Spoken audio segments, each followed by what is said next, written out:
St. Louis Sheriff Alfred Montgomery is already facing state and federal charges. Now, a newly released audit is raising red flags about how he's spending taxpayer dollars. 5 on your side's Holden Kurwicki joins us live outside the Civil Courts building with the latest reaction from city leaders.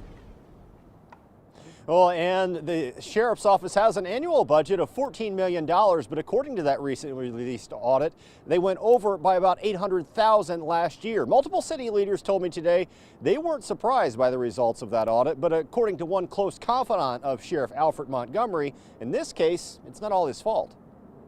After a recently released audit revealed the St. Louis City Sheriff's Office was more than $800,000 over budget, Alderman Rasheen Aldridge says he wasn't all that surprised. We had already knew that the Sheriff's Department was overspending. The audit shows that the bulk of the spending came after a mass dismissal when Alfred Montgomery took office, which required nearly $500,000 in payouts for comp time. You know, he has like the right to do a lot of county office. He's not the first. The recorder of deeds has done it, the treasurer's office has done it, but when you do something like that and so many amount of people have payouts, it becomes a problem. Though the report states that spending took place in the first 3 months of 2025, retired Judge David Mason, who represents the sheriff, says Alfred Montgomery isn't to blame. Nobody checked behind the order granting them compensatory time signed by Vernon Betts.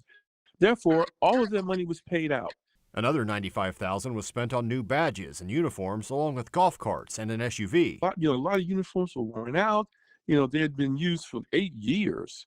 No money has been misspent for anything personal or anything like that. In addition to financial troubles, the audit noted a lack of adequate accounting systems and payroll management. There was no support whatsoever in attempting to transition in any way.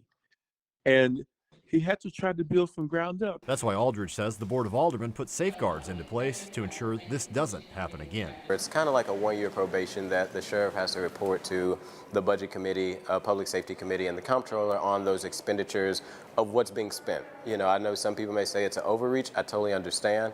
But also at the same time, we got to protect the city's purse. As for how the city plans on paying for that shortfall, Aldridge told me that they will reallocate that $800,000 from other city offices that came in under budget after they were unable to fill vacant positions.